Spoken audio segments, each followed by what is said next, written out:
So the FDA on 10993, they have a guidance document that they put out for their reviewers on how to interpret and how to use the standards. So they talk about a toxicological risk assessment and biocompatibility testing as needed. This is just a brief overview of all the components that should be considered for biocompatibility testing. These make up, oops, did I go back? Sorry about that. These points make up a way to assess biocompatibility using a risk management process. And as we talk about risk, I put up a definition that came from ISO 14971, where it is the combination of the probability of occurrence of harm and the severity of that harm.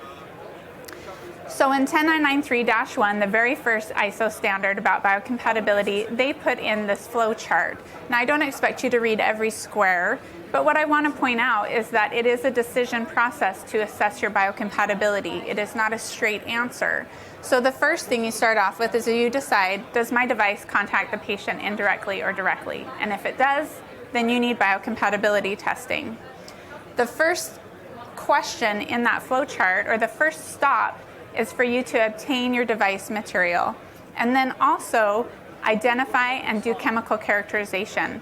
So that is, you cannot just say, well, I got this material from so-and-so. You have to understand what is included in that material.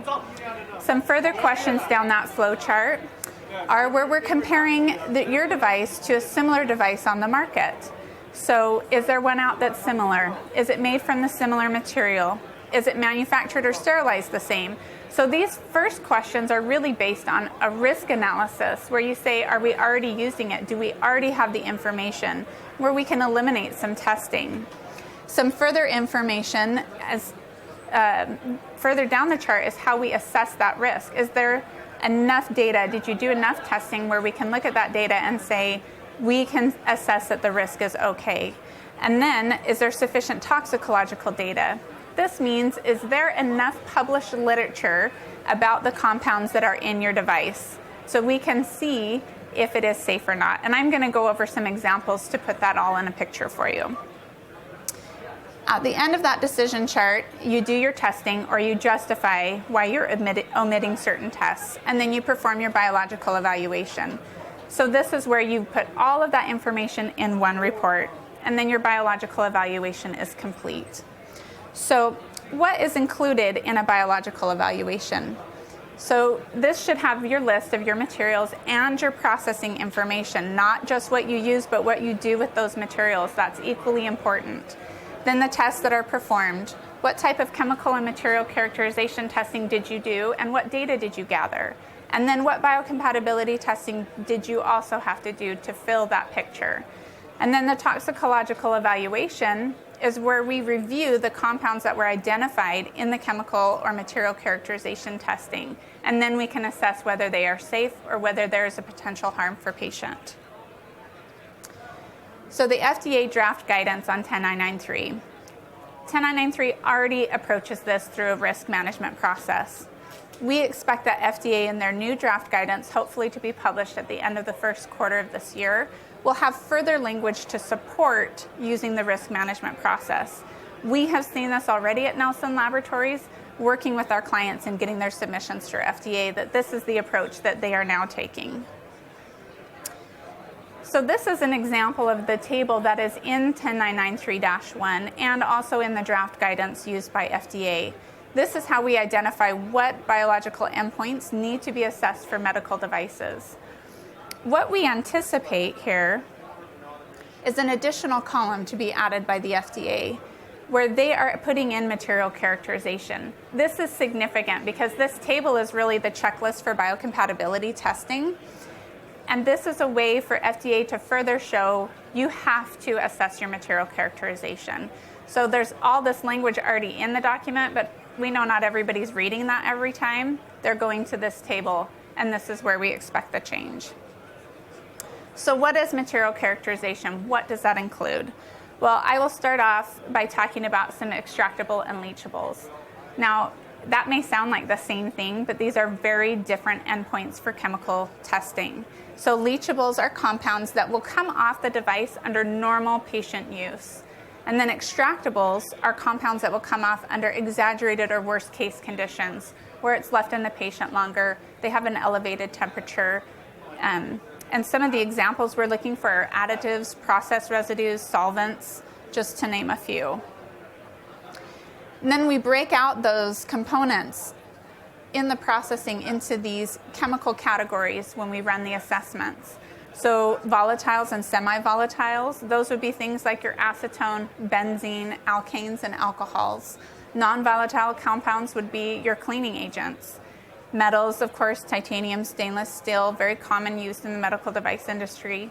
Phthalates, great concern right now, especially with the FDA. And then colorants. Colorants are always a hot topic. That seems to be what changes the most in medical devices. So, and colorants are usually made of several compounds, and they get broken into these different categories. Some of the testing that is done, and if you can tell, chemical characterization has one column on that table, but there are multiple test procedures that are done to assess the chemical characterization of a medical device. So just to name a few, we have a GCMS, which is gas chromatography, mass spectrometry, and that's for your volatiles, semi-volatiles, and your phthalates. Then ICP-MS, that's for your metals. LCMS, non-volatile residues. This last column here is not a material, is not an extractable and leachables, but it is important for material characterization because we can assess changes in manufacturers, changes in locations. These are very useful tests to show change control. So now you've done some chemical characterization testing. What do you do next? This is where toxicological assessment comes into play. So we take the information from those tests and we do a literature research on the compounds that were identified through the chemical testing. And then we look for published safety limits. So this is sometimes a limiting factor because if it's a novel material, you're going to need to do the testing because there isn't published literature on that specific compound. So if we're fortunate enough, which usually we are, and we find these safety factors, we can run a calculation. And I want you to know our calculations go about 3 pages. So I've shortened it down and just shown you one small calculation as an example. What we're looking for here is a safety margin. So this is a unitless index used to summarize the hazard of a substance. It's just a way to create a ratio. So we've built in several factors by the time we get to a tolerable exposure. And then we take the amount that was identified off of the sample, which in this example is the 3.5 milligrams, and we create a ratio. What you want to see is any safety margin above a 1 indicates that there is little to no patient harm anticipated. So I want to go over a couple of case studies and just show you the chemical characterization that we used and how we used it to assess safety. And then we'll go over the device type and specific purpose of the assessment so you can see that there's a diverse application for this. One thing to remember, and you should know this if you've had any experience submitting, is that submissions are very regulatory agency and reviewer dependent for your success. So our first case study is about a metal grade metallic device. So this device came to the manufacturer pre-made and ready to put into a kit. All that they did was wipe it with IPA.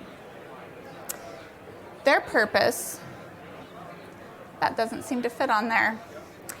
Okay, I'm going to tell you the purpose because it's not fitting on that screen. I don't know if we can do anything to adjust that. The purpose here was to justify out of the genotoxicity requirement. So if you remember back on that table, the biological effect endpoints, one of them is genotoxicity. So what they did first was they assessed a process risk. That was because a lot of this did not start in their facility. And so they didn't have control over where it started out. So they did a small process risk assessment, and they did some testing to assess that. And that is what FTIR and gravimetric extractable residual testing is for. And then they did a material risk where they were assessing the metal. They wanted to see what was leaching off of the metal, so they did an ICP-MS. The end result was that they did a toxicity assessment. So they looked at the compounds that came off in the ICP-MS test. They did a literature research and compared it with the safety limits to say, according to the published literature and based on our calculations, we can say that this is safe for the patient. The second case study is a polypropylene polymer connector. This has indirect patient contact and it's very limited use. Their purpose for the assessment was that they were switching a manufacturer, something that happens commonly for your components. So what they did first was they wanted to compare the material from the previous manufacturer to the current manufacturer. So they did some chemical testing where they could do percent similarity, and those would be like an FTIR or a DSC. Then they next did their biocompatibility. So instead of doing the full gamut of biocompatibility, they can do a screening test, and we recommended cytotoxicity. It is a quick and inexpensive biocompatibility test, and it's sensitive. And it really can pick up a lot of processing issues, which may be what would be different between the materials. The end result was that they had a biocompatibility risk assessment concluding that the manufacturer change did not affect safety. So we had a client who was moving facilities. They had all the same equipment, all the same suppliers, and they were just moving facilities. So they moved their equipment to their new warehouse, ran some samples, and sent them in for cytotoxicity, and they failed. They had been fine before, hadn't seen any problems, and they tested the old one again, tested the new one again. They still failed at the new facility, and they couldn't assess why. So we did an extractable and leachable study on it, and we found a compound that was coming off. We did some research, and we said, this is coming up with a compound that's used to make surfboards. Well, guess who their neighbor was? A surfboard manufacturer. So even though their outside air intake was separate, once it got into the building, they shared the air system, and it caused problems that could eventually lead to patient harm. So it's also a great investigational tool. So the second part of my presentation today, I'm going to pass the baton over to Dan Olson, who is our department scientist in our biocompatibility department. At the very beginning, I brought up a slide that showed that biocompatibility is assessed two ways. One is through the testing in vivo and in vitro, and then through the chemical analysis. So the important thing is we're still going to have to do testing. We'd like to eliminate it, but right now that's not quite in the future. But we would like to reduce the amount of animal testing. And that is really the direction the industry is going right now. And Dan Olson is heading up our research in developing these protocols, and we are working with laboratories around the world to have a uniform procedure. And I'll turn the time over to Dan to go into that. As we mentioned with biocompatibility testing, if any of you are familiar with that chart of recommended tests. So within biocompatibility, if you're familiar with this chart, it basically outlines recommended tests dependent on your device's contact type and duration of contact. And if you'll notice, the first three tests listed are required for essentially any device type, and those tests are cytotoxicity, irritation, and sensitization tests. So those are the ones I'm going to focus on today, as they are the most applicable to any type of device that you're going to be developing. Cytotoxicity has had in vitro methods available for quite some time with the MEM elution test and the agar overlay methods. And so today I'm going to focus on irritation and sensitization testing, which have classically been performed using animal models, but they're due to advances in tissue culture and things, there are the possibility to actually use in vitro methods for these tests now. So the test system that we use for this method is called reconstructed human epidermis, and these are actual human skin cells that have been cultured in a way that causes them to form multi-layered differentiated cell types that are very similar to actual natural human epidermis. You see at the bottom of this picture, we have a layer of actively dividing keratinocytes that progressively move up towards the top, differentiate into different cell types, and then at the top we have a stratum corneum, which is a layer of dead skin cells essentially forming a barrier layer, just like our natural skin has. And so this reconstructed human epidermis allows us to have a much more accurate representation in an in vitro test system of how human skin is going to respond to a chemical application or a device extract. So in going over an irritation reaction, some of the symptoms for this kind of reaction are going to be general inflammation and swelling and redness on the skin caused by damage to skin cells after exposure to a chemical or device extract.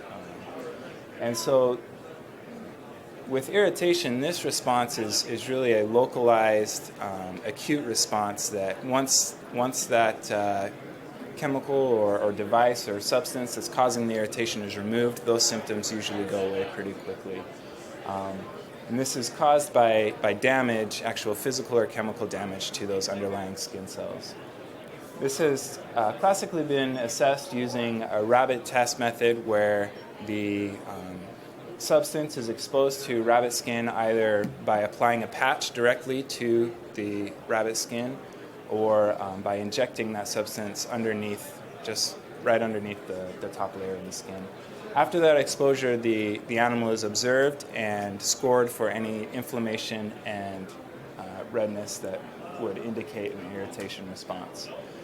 This scoring for this animal test tends to be a bit subjective and really just a qualitative result that gives us an indication that an irritation response is occurring, but it doesn't allow us to get a really quantitative measurement of that risk potential. So the in vitro testing approach for irritation,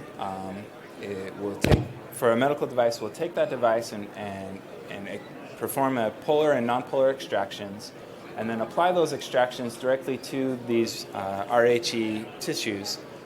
The picture here shows the tissues come in just inserts that are able to be used in standard cell culture dishes, and so we can apply the device extract directly to those tissues. After an exposure period is over, we can then test those tissues to calculate a percent viability in those cells.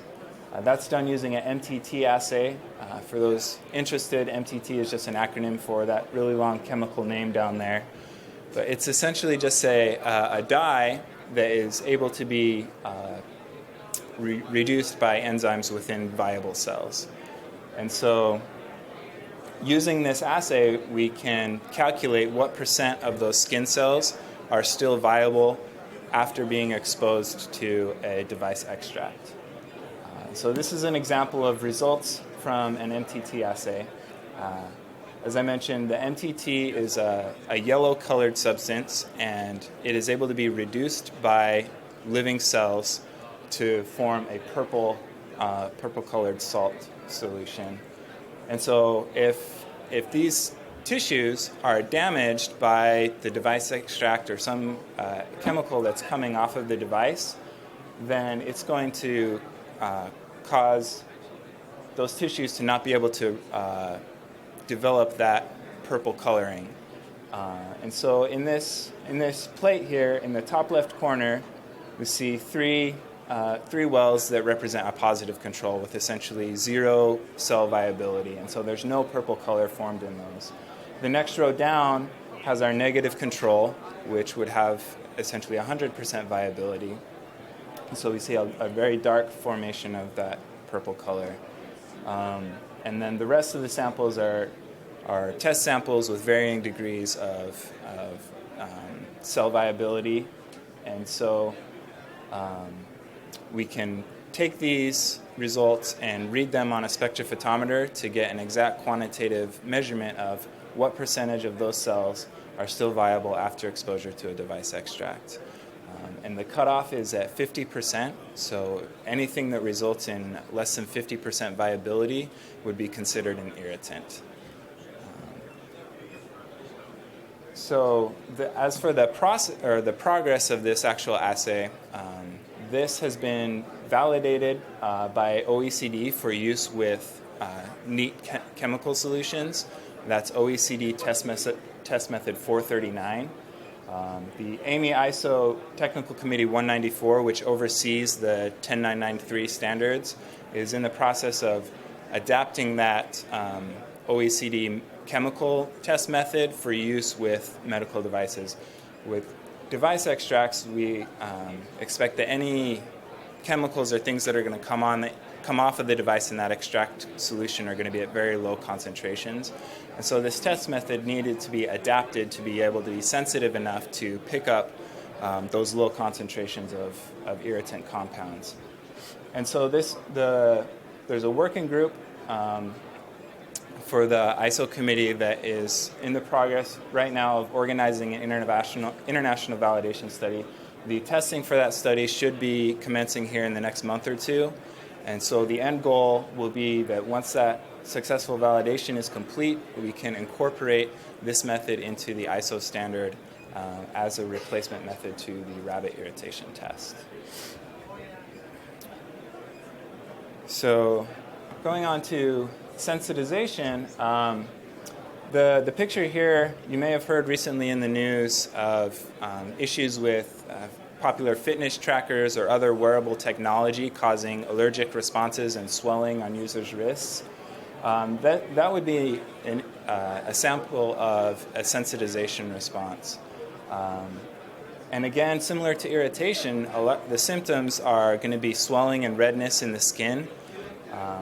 But there's a big difference in the actual cause of the reaction in irritation versus sensitization. Irritation was caused by actual damage to the skin cells, where a sensitization response is due to an actual immune response, specifically directed by the patient's body towards a specific chemical substance.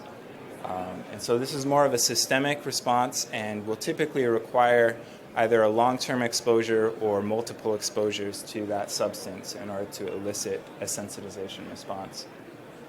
So even though the symptoms are pretty similar to those of an irritation response, the actual reaction process is a bit more complex.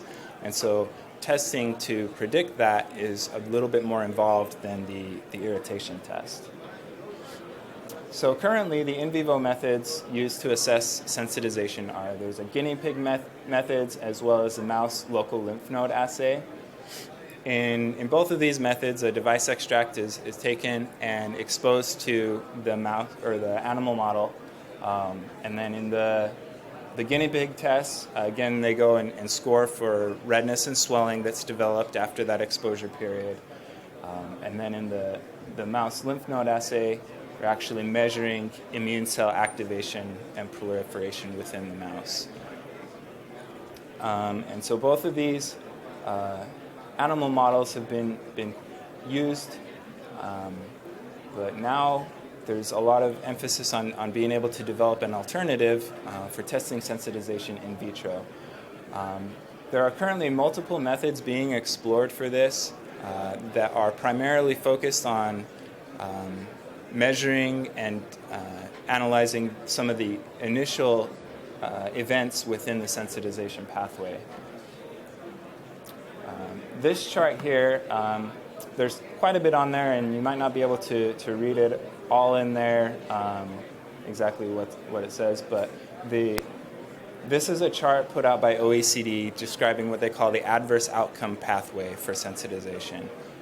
Each of those 5 columns there represent a different level of kind of complexity in response. The first one talks about actual chemical structures and properties of the substance, moving on to molecular interactions, cellular responses, organ responses, and whole organism system responses.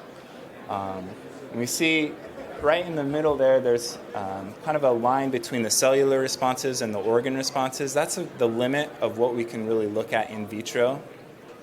Anything beyond that with actual whole organ responses or system-wide organism responses is going to have to use an in vivo test to detect that. But OECD has outlined in this chart 4 key events within this adverse outcome pathway. Those are highlighted in red there. Basically just key processes in that pathway that have to occur in order for this sensitization reaction to happen. And so these in vitro methods are really focused on those first three key events and in analyzing and measuring the amount of production of certain cell signals or other biological pathway reactions that are indicative of a sensitization response. And so as Audrey mentioned earlier, where with in vivo testing, we're actually looking and observing, looking for an observed response. Here again with this in vitro test, we're able to look at some of these key events in the early stages of the response and predict whether that response is going to be able to occur or not.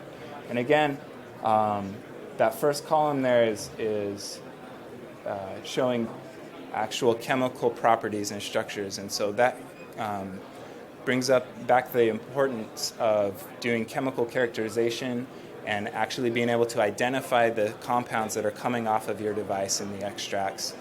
Because if you're able to accurately identify that, then that information, any sensitization information and data available for those compounds that you identify can go into your overall risk assessment as part of this initial stage there in knowing what that compound is.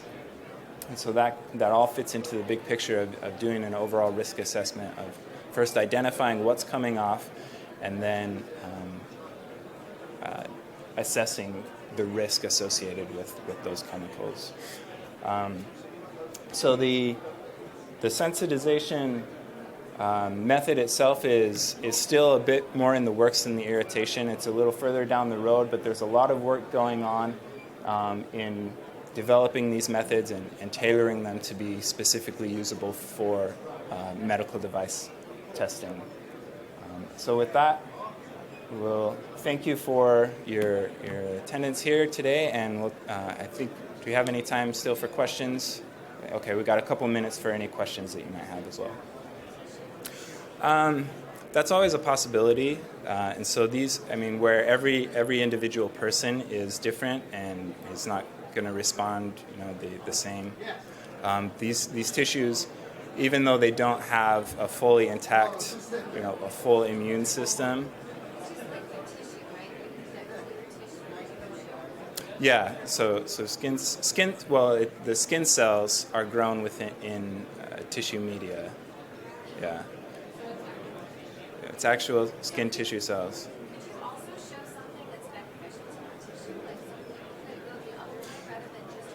Mm-hmm. Yeah, these tissue models have the potential to be used for many types of application. Yeah, the key part though is that they really are able to mimic how human skin is going to respond a lot more accurately than just a regular cell culture would. Yeah. You mean performing a sensitization test that way? Oh yes. So her question was.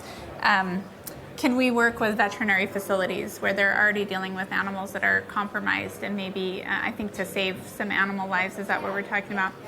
Yeah, so we run into some problems with that because we don't know what those animals are exposed to before we did the testing. And so if they elicit a sensitization response, is it because they were already exposed to it the first time? Do they already have an allergy? It just makes it more complex. So it's an uncontrolled test system. So that eliminates our ability to make a proper prediction. Did I say that right, Joe? Okay, good. Yes. I can't hear what he's saying. Oh, right, and we don't do animal testing at our facility. So that's just what I've learned from study and watching. So, yeah. Any more questions? Yes?